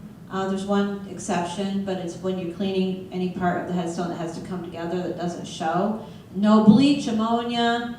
I'm kind of like with a Dawn dish soap, just because it will leave kind of a film on it. You have to really make sure you wash it off. Granite, you have to worry about so much, but these are marbles, so you have to really make sure you flush the stone out, and you're not leaving any of that residue on the stone. And then you spray it with the D2, and then you just walk away and you let it do its thing, and it turns like orange and green sometimes. It gets really funky colors. I wish I had a picture of one changing colors. But you think you've done something horribly wrong because the stone is now like, it's orange. So then you come back and it starts to kind of calm down, and as it's working, as it reactivates, as it rains again, it will reactivate again, it will continue to work, and then it'll last up to like, I've seen it last up to like 5 years. You don't have to clean anything. It's just beautiful the way it looks. And I found out if you have a stubborn spot, once you D2 it, if you cover it with a garbage bag, it accelerates the process. If you leave the bag not zip tie it, but bungee cord around the bottom, it will accelerate the D2 process of cleaning the stone. Here's some more pictures of workshops that I've held, and you can see it goes anywhere between easy cleaning to, here we've got cleaning down in the corner. We encourage, if it's safe, we always test the stone, make sure that if the stone is safe before we let anybody work on it. That way it's not going to tip on anybody. Make sure the stone isn't not going to be sugaring to work on. We don't want the stone to fall apart while we're working on it either. If it's too far gone and it's really sugaring, I wouldn't recommend scrubbing or cleaning it. I would just spray the D2 on it, because you don't want to lose any more information off the stone that's already there. There's Andrew. That's the stone, the video you watched of him putting that stone that has fallen down. Yeah, see the one, there's two actually. They're husband and wife. The one he's got the strap around right now is the wife, and her bottom stone just kind of needed leveling, so we took it off and we leveled the bottom part off, and then we were going to reattach that top part of the stone back on, and then his stone next to it, the base had completely been compromised and blew out and just was in a billion pieces, so we couldn't really use that one. So I just made a new one, and we were going to put his back into it next to hers. That's Cincinnati. Is it? That one, yeah. And you're doing the big, and that's a bigger leveling project. Yeah, the one on the left is in Moscow, Ohio, which is to the south and east of Cincinnati. That was a CCUS class. That's the one Casey was helping me on. It was leaning heavily. If you look at the base, where it's dark, that's how far over it was tipped, and which was dangerous. Yeah. It hadn't started to slide yet. Older stones like that, they didn't use any adhesive. They didn't have any adhesive at the time. They would put the stone in, they would put lead around the edges, and it would seep in underneath, and then that would keep it stable. And that's how you kept the multi-piece pieces together, is with lead. We do cemetery tours too, as well, to raise money. We just had one. You see our lovely actors here in the picture. That was last year's cemetery tour. Trying to show, educate the community with the people that are in our cemetery, and everybody walks away like, I had no idea that person was in our cemetery. Are you kidding? I'm like, yeah, they're stories. There's just so many stories to tell, and so we just take groups around, and then the actors do the portrayals, and we use funding for that. I've done Adopt a Veteran, where you, and Mr. Jackson here has been part of that too, yes, where the GAR will help us, and you can adopt a Civil War, usually it's Civil War, you can do World War I, because their stones are pretty similar. If you adopt one, we will research the veteran, and obviously make sure if there's a family member that wants to claim it, they get first dibs on it first. And then we give them a bio on the soldier, and then we raise it, because if you look at a military headstone down here in the bottom corner, it had sunk down into the ground pretty far, and when you pull it out, that's how much more of the headstone there is. It's like 4 or 5 more feet down into the ground, and so we raise it back up, rule of thirds, so that it's military regulation height, and spray it with D2, and put a little placard with the sponsor next to the stone and who sponsored to have that stone done. And it gets everybody to know a little bit about military history. And finials, making finials. So you saw that one finial that was missing off the headstone. Now I figured out a way that you can recreate a finial and put it back on top of like a missing headstone. I think this one's in Girard. I think Andrea did that one. Maybe that might be mine. Nope, that's mine. That's my head. That's my cemetery. But Andrea has some finials out there, and we're making those. And that was a tricky process, figuring that out, how to cast a finial and make duplicate pieces so that you could have them back up. Is that a wax? No, that's silicone. Everything I do goes back. Even more reason to charge more. Yeah. What's that? Even more reason to charge more. That's Yeah. what I'm encouraging her to do that. Because it does fund It's a our, lot of work. it does. Because nobody's doing this. There's one guy that sells molds, but he's not around. He's not doing it anymore. Then we have Dead Man Hollow. We have a new thing coming up for our Union City Society for Historic Preservation. I couldn't add more to the slide. It was freaking out on me before I left. And so we retell in Union City the story of a murder, suicide that happened, and she never had a headstone, and nobody had really heard about this story before or had forgotten it. And so next Saturday in Union City, we are going to tell her story. It's Fanny Parks Lathrop, who was murdered in Union City, and that's always another popular way to fund our historical society and all that. So we're going to take, I guess, questions now, right? Or do you want to talk more about fixing, or No. do you have any questions We'll take for us? questions. Yeah. Are there no more questions? I have a question. Yes. Well, why can't you take a wire brush and scrub like lichen off from it from the start? Oh. Well, it probably destroy the headstone. It's too rough, it's too abrasive to scrub it, and you're gonna lose information off of it, and you wanna use something that's gonna be soft and gentle and do no harm. The stone is soft. Usually when you see lichen on it, it's usually marble. It happens on granite as well. Technically on polished granite, sure you could do that, but I don't teach it. I would rather you just wet it, wake the lichen up, the moisture gets it a lot, it thinks it's about to eat, and then you just use something plastic or wooden to scrape it off. So you can go to the dollar store and get a soft bristle brush. You can use a horsehair soft bristle brush. You want to use like a wooden skewer for like kebabs if you want to get into the lettering. You can find plastic to do that, but you want it to be soft. You want it to be softer than the stone. Stones have a pH, they fall on the scale of acidic and pH. I'm not a science guy, so I apologize for not using the right terms, but whatever you put on a stone, you want it to be as pH neutral as possible so it doesn't affect the stone. Until I started doing this, if anybody had asked me, does granite absorb anything? Well, no, it's a rock. You can't get blood from a rock. Well, rocks, stones absorb whatever you put on it. I've seen people take shout and spray shout on a stone because it makes it shiny.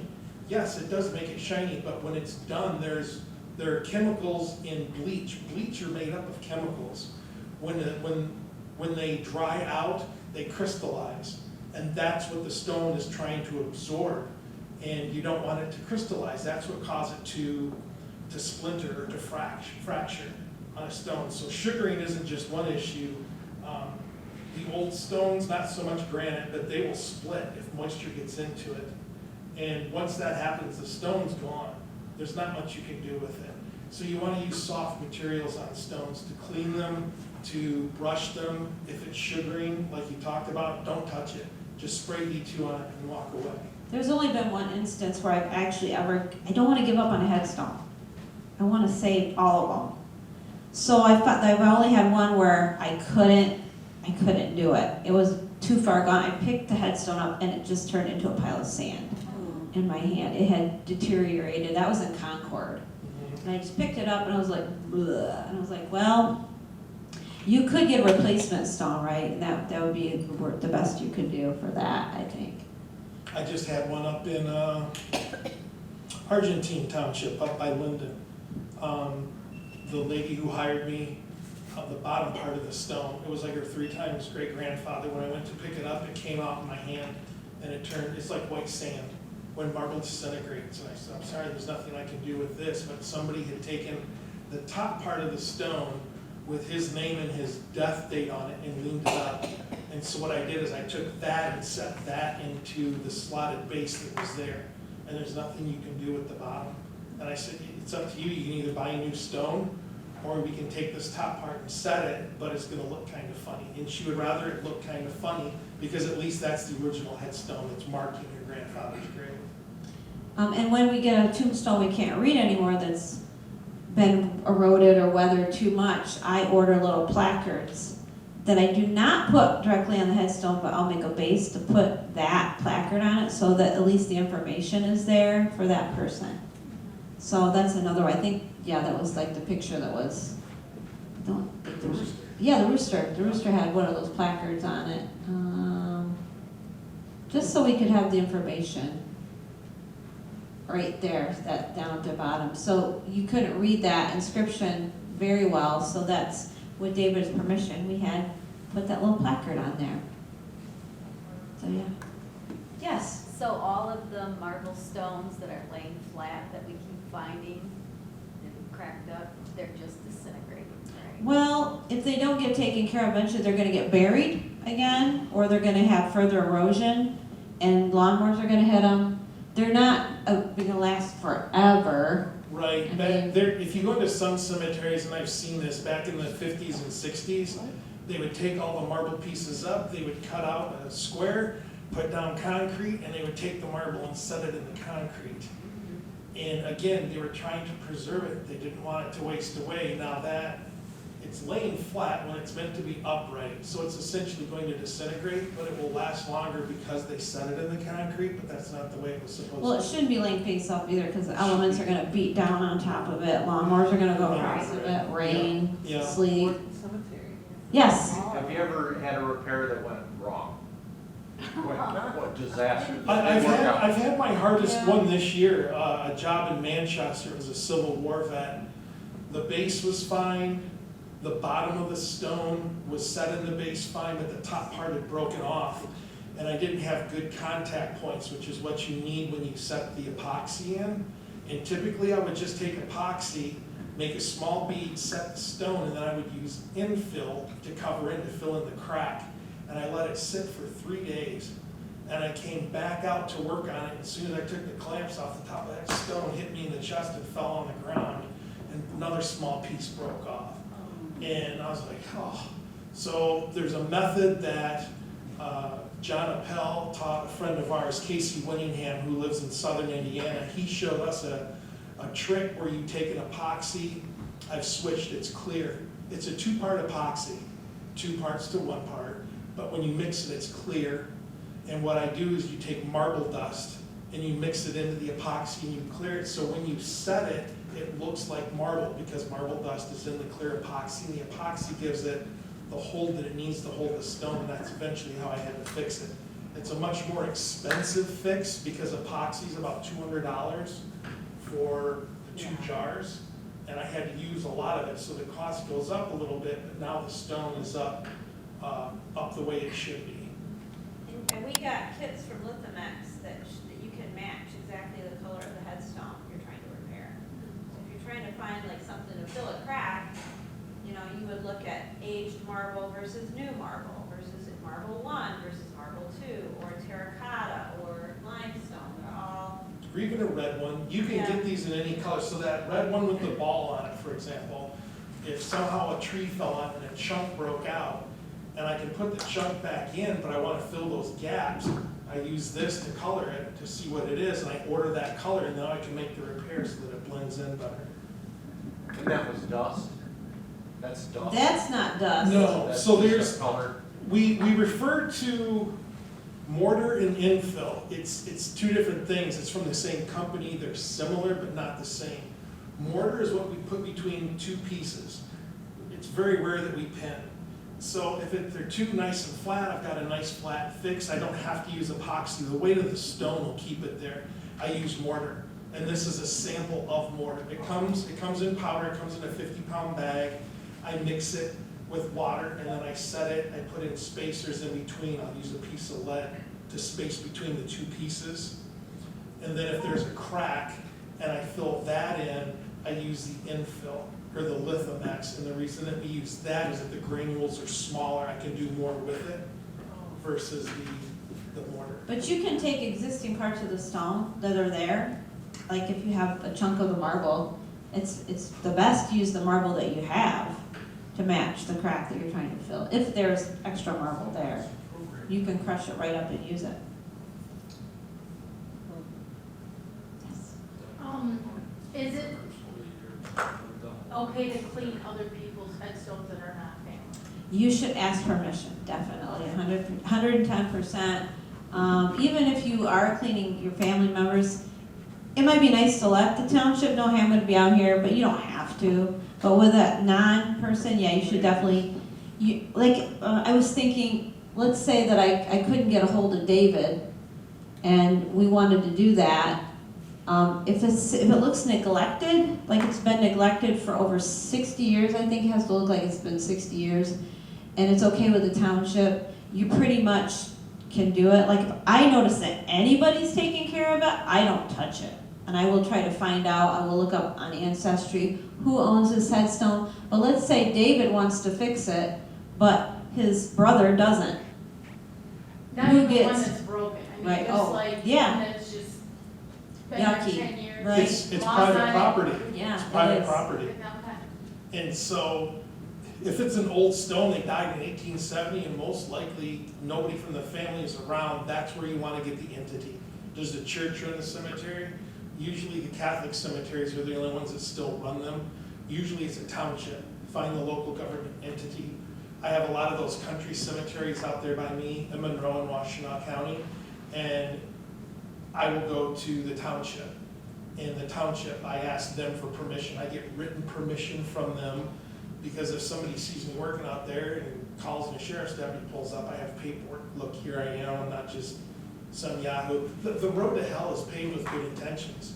So that's where you get like organizations that wanna go clean, Yeah. like, hey, we have the Boy Scouts, or we have these, they wanna go in the And cemetery. even then, I would. Cemetery and go clean all these headstones, just as a good. Right, and even then, because I have been approached by the high school to clean it for community service, right?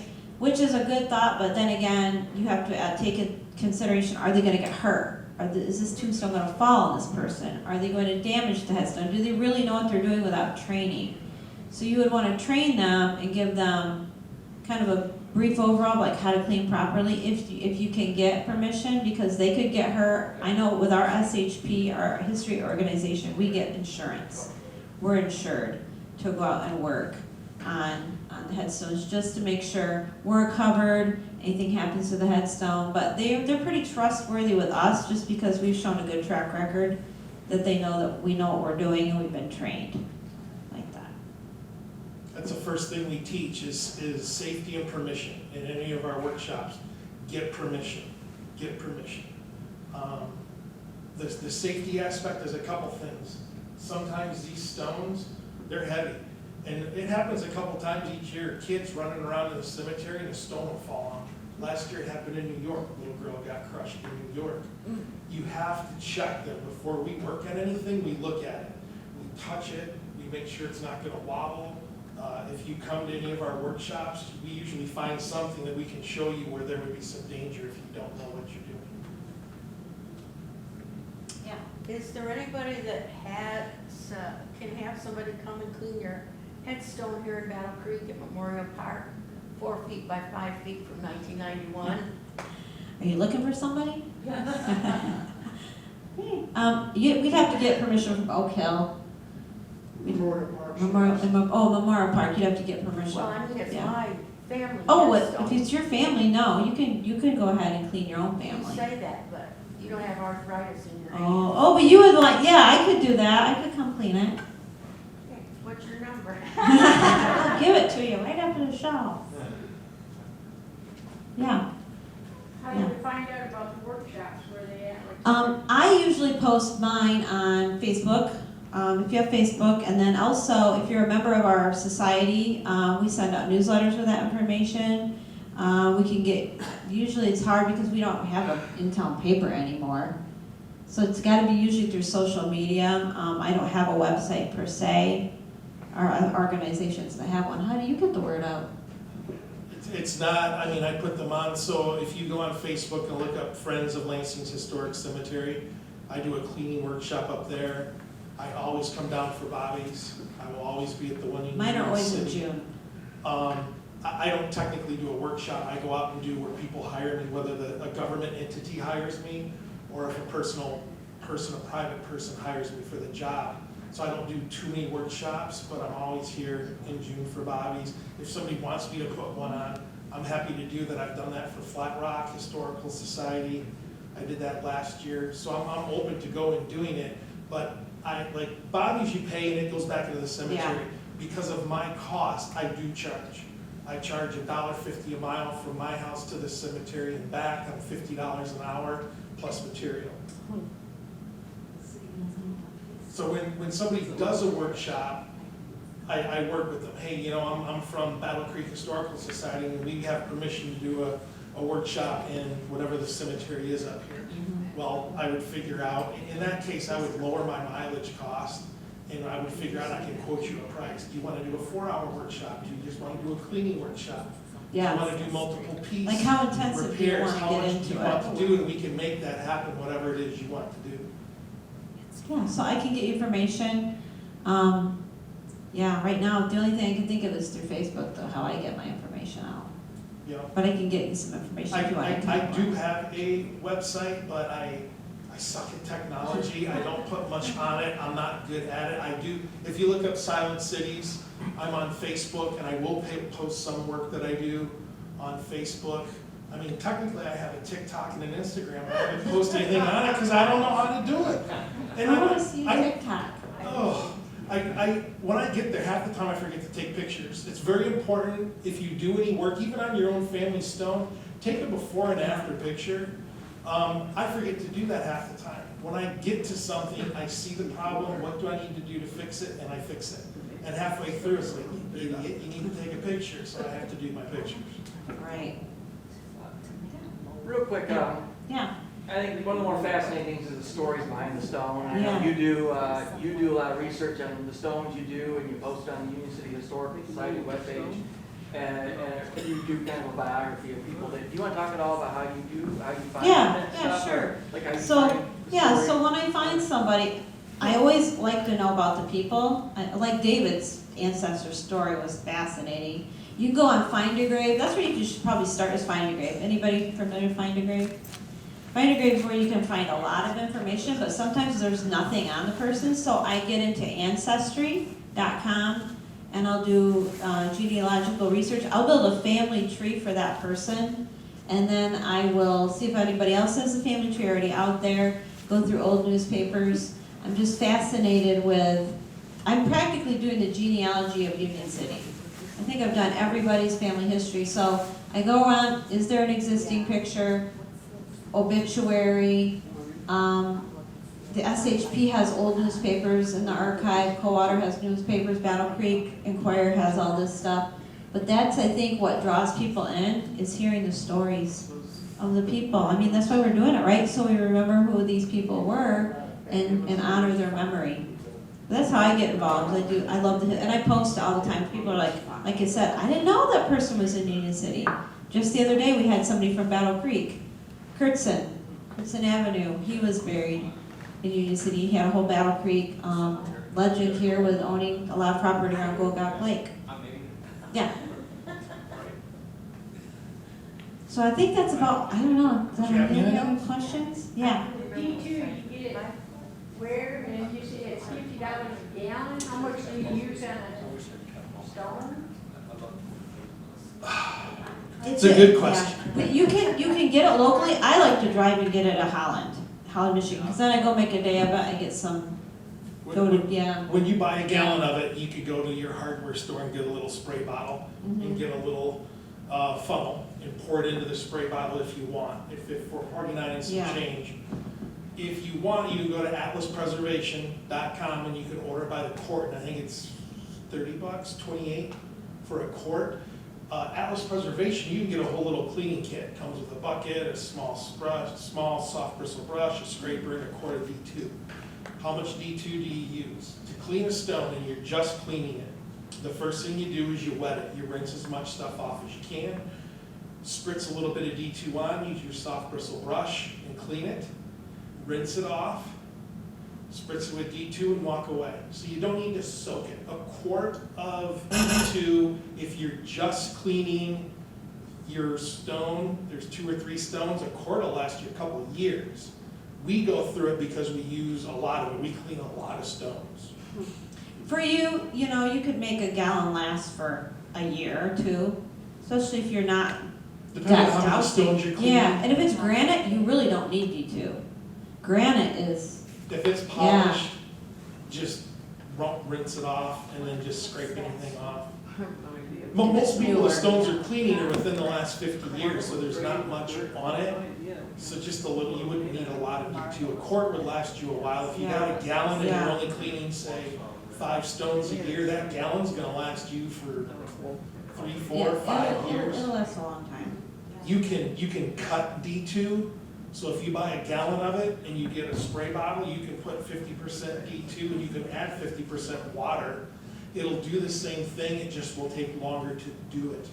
But if cost is an issue, you can still put the D2 on, you can cut it in half, and it will last you twice as long. It will just take twice as long for it to work.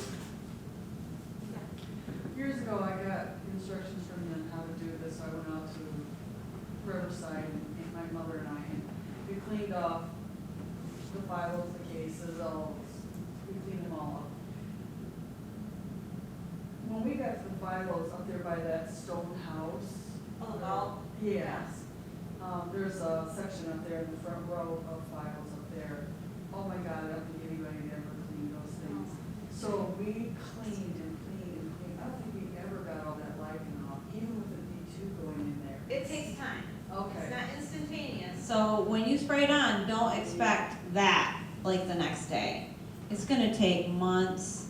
This was years ago that we did it, and I still go up there and think, You can always reapplicate after about 6 months. Do another application. okay. You can't. It's not like you spray it once and never again. So like you don't want to overuse it, But like every 6 months, it's good to, you can apply, especially if it's like he said was stubborn. Sometimes they'll have like this black growth on it that's really super hard to. Yeah, it's not your typical lichens. Put a garbage bag over it, bungee cord it, and leave the garbage bag on Overnight? Yep. for days, Okay. even on for a couple of weeks. And Okay. John Appel is the one that told us this. I went to his class this year. So if you ever want to go and learn more, he puts on a class. He does a 48 state tour. So if you Google 48 state tour, John Appel, Jonappel, every year he goes to all 48 lower states. And in this case, he's up near Grand Blanc, and he puts on a free class. And this guy's been doing it for 30 years. He takes on huge projects. You can find out more about him at atlaspreservation.com with his story. If there's a headstone that needs to be worked on, like nationally, so like at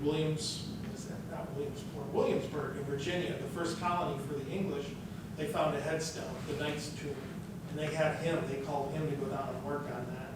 He said he has found that if you leave the garbage bag on for a couple weeks after you apply D2, it'll help get rid of those stubborn black spots. I have not experimented with this yet, but if he said it works, I trust him to do it, so. Okay, thank you. Temperature. D2 only works about 50 degrees. Yeah, don't do anything below that because after that, it could cause stress on the stone. Thermal shock, if it's too cold and it's wet, it could freeze. But I mean, it rains and snows on stones all the time, but you just want to make sure that you're not putting fresh, wet D2 on it. And plus, if it's going to rain, don't do it before rain because it'll dilute it and it won't do as well. The stone needs to absorb it. To get into it, it's like that glass headstone you saw with all the crud going down into it. The D2 takes about 24 hours to fully absorb that. So if it's going to rain within 24 to 36 hours, I would wait to apply the D2. Unless you want to apply it, put a garbage bag over it. Any other questions? Let's give a hand to,